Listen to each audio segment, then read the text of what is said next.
Hello, true duelists. My name's Craig Fee, and as always, welcome to the Yu-Gi-Oh! Update.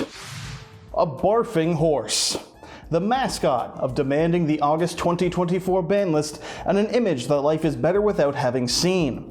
But because Konami didn't post the ban list, this is the protest picture that the community settled on to demand the ban list, as the official Konami Twitter account posted about such desired cards as the Crimson Dragon reprint and promoting sets that are both recent and wanted.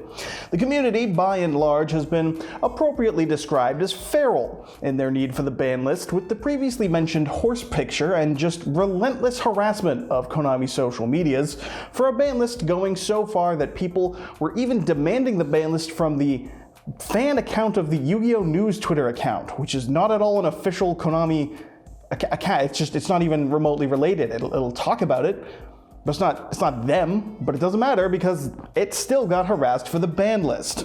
Nothing and no one was safe, with professional duelist and wide walker himself, Jesse Cotton, going as far as to force me to see the most literal interpretation of the term barfa that one can get. This was only exacerbated as other card games such as Magic, Digimon, One Piece, and I believe even Hearthstone got ban lists this week, and we as a community got fuck all. Salvation would come eventually, though, with the confirmation in the Master Duel Shadow Duelist event at the very bottom of the description, stating that the list will be dropped on the 31st of August, which is tomorrow on the day I release this video.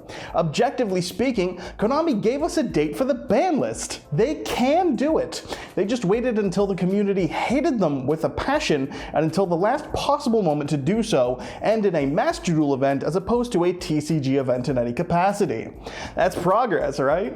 So yes, there will be a ban list that the good people will need to see kill the format in order to be satiated, and unfortunately for them, it's almost certainly going to be a nothing burger of a list, because there's a singular important event that's just a week away. A little event called the Yu-Gi-Oh! World Championship, and it is of course little, as the only people able to attend will be the competitors, and no spectators being allowed. One person even called it a glorified locals, and I don't know if I entirely disagree. But besides taking petty swipes at the K-Man for not making Worlds open to the public, the TCG ban list will be one half of the list for players playing the paper game at Worlds, which means we need to know the Worlds MUT format list with our ban list. So we're probably not going to nuke Snake Eye a week before the top players in the world have been testing with probably Snake Eye, because Snake Eye Fiendsmith's just the best deck everywhere you go. Or I'm wrong. I've been trying to force the ban list, or I tried to last week, and it failed spectacularly, but thanks for the birthday wishes. All in all, Worlds is of course going to be held in Seattle next weekend on the 7th and 8th, and we can actually then compare the Pokemon World Championship crowd to the Yu-Gi-Oh! One. And I'm sure that it's going to make those spare classroom desks from last year really shine. It's going to look even great with American school desks instead. And of course, there was the previously mentioned Shadow Duelist event in Master Duel, a chance to win a cool mask, because Konami will not give appropriate prizing for anything ever. A wholly random event. Players could compete on Wednesday before the finals would be streamed live on Thursday this week to reveal the man behind the mask we've been teased about all week. And who was the man behind the mask? None other than singer and performer Zayn Malik of One Direction fame. Reportedly, they got Zayn to participate in this event by giving him 2 Nintendo Switches and a playmat, and you know that those were older Switches and not the OLED ones.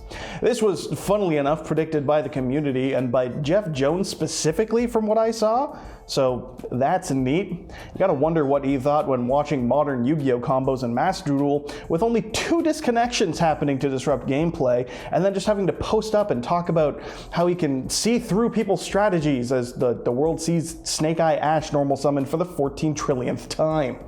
All in all, it was a fine and fun event, more or less, only mostly put off by how random it was and how aggressively desperate people have been for the ban list, to the point of being criticized as the most degenerate TCG community, a title we probably hold with pride. I don't know, man. Based on what I've seen, That's probably with pride. But congrats to the winner of the signed mask, and to Zayn Malik for being cool, I guess. This is the first of the Shadow Duelist events, as there's apparently a whole cabal of Shadow Duelists that will be promoting the game in the future, giving, of course, Konami the opportunity to reunite One Direction in the worst possible way for the majority of their 2011 fan base through the game of Yu-Gi-Oh!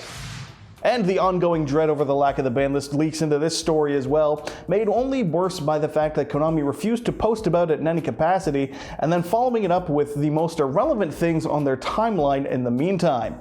Konami did finally decide to tell us the list will be tomorrow again, but of course that does nothing to stop the unending and least desirable social media posts. Fans of the popular and instantly recognizable iconic legendary Dragon decks can rejoice, as Konami has confirmed it will be getting a reprint soon. What constitutes soon isn't exactly defined, but it's okay, because this fully constructed product that was released 7 years ago will be getting creator openings. And they're out now. If you want to go check them out, you can see someone open a product that you could also see them open 7 years ago when it first released, assuming you aren't just a rational person, and we'll check the set list on Yugipedia instead. This seems to be an EU-only product based on the fact that the North American social medias didn't mention it, only posting the reprints to expect in the tin, such as the soon-to-be on the ban list Bonfire, which is really cool for, I guess, Volcanic or Centurion players, and a gross reminder of the format that's grown stale for everyone else. Huge news for European duelists as well, with the continued existence of a YCS being confirmed, following roughly 10 months of what we in the business call the standard of communication from Konami. YCS Lille in France will be the first of 2 European YCSs this year, and the 275th YCS, making it a celebratory event that the 275th YCS deserves, which is saying that you can get this cool Slifer playmat of the Altard. And also it's just known as the standard prizing from Konami. This will only be available at the prize wall of the YCS, and only at YCS Lille, further encouraging players to not deal with the current format, but instead play side event bullshit, which, even if it changed, the OCG has shown us it won't change enough in regards to the main format, so really who cares? This is clearly the right move. But it's not the only prize for competing at the event, as there's also the participation mat, showing the iconic Blue Eyes and Dark Magician just staring at each other, not unlike you and your opponent will be as you throw Fiendsmith cards back and forth for an entire match.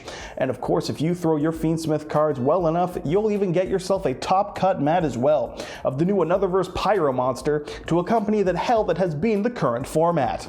The event will be taking place, of course, on the weekend of September 28th and 29th in France, because there's no clearer sign that Konami does not care about its European player base than by forcing them to play Yu-Gi-Oh! By going to France. Good God.